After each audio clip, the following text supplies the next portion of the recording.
Hi, this is Justin. We're about halfway through um, the term now, and I wanted to just reflect on things that I have learned thus far in my learning in this course.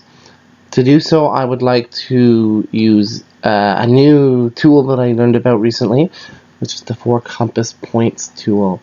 So the Four Compass Points, northeast, south, west, NE WS being need to know, something that I need to know still. E would be something I'm excited about. W being something that I'm worried about, and S being my stance currently. So far in my learning, I've learned lots about the importance about reflection.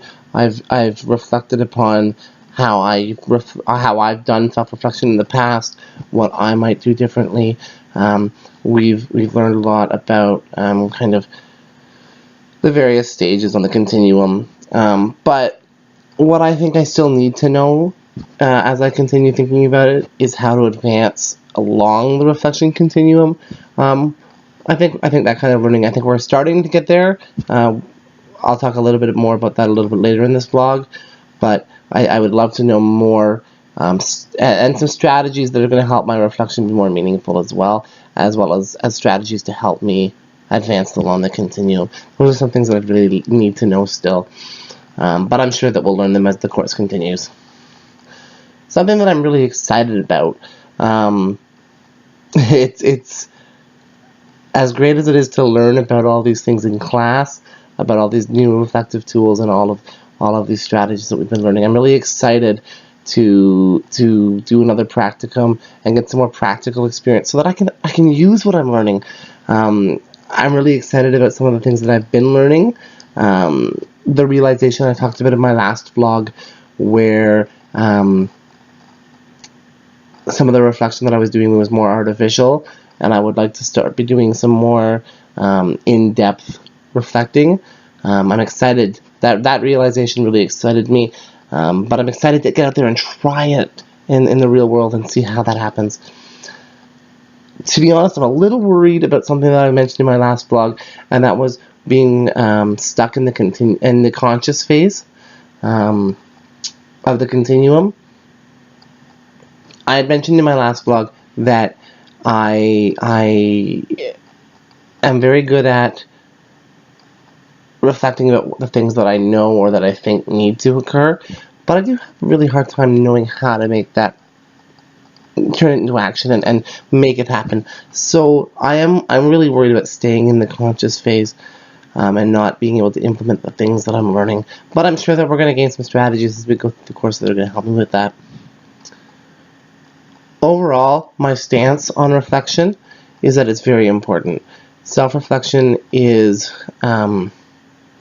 without a doubt, one of the single most important things that we've been learning in all of our classes this term, because without self-reflection, all the things that we're learning don't really add up to anything. The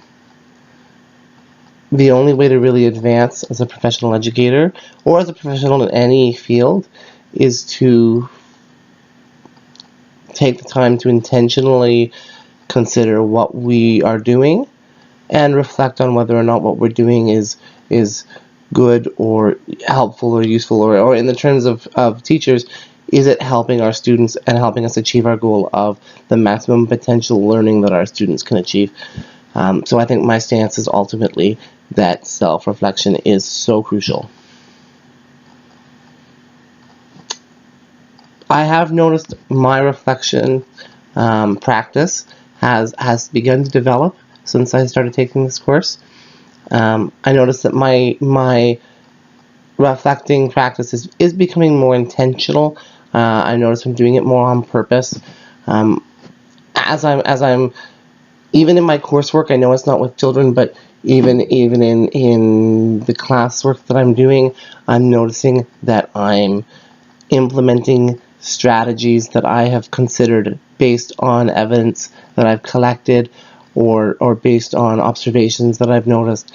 And when I sit down and I intentionally think and reflect upon my learning, I create these strategies, and I'm starting to implement them on purpose, which is great. And I think that's moving me more towards the action phase, at least as a student. So hopefully I can do that again as an educator.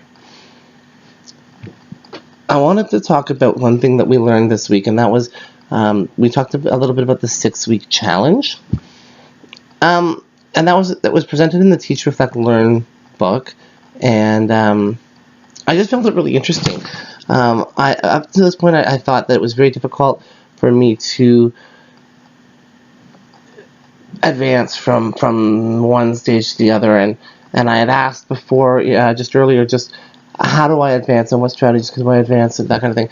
And I think the 6-week challenge might be something that's going to be really helpful for me, and I think that I might try that in my reflecting journey. I think that in a lot of ways, there's a lot of things that I'm still very unaware of, and I'm very still in the unaware stage of reflecting.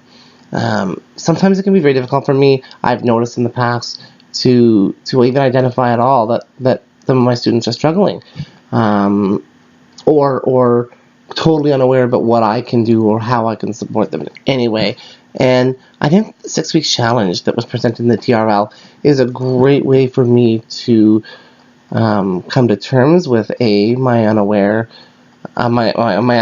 of what's happening, but also to make progress. So I think it's important that we dedicate time each week to reflect, as I mentioned earlier.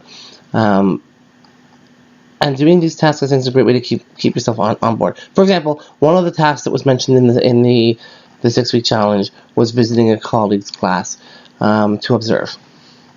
I think doing this is going to give you insight, possibly, into something that your colleague is doing in their classroom that could help you. You'll consider things you had never thought of before, or see things that you never thought of before, and you might be able to implement into your classroom routine. I think that's great.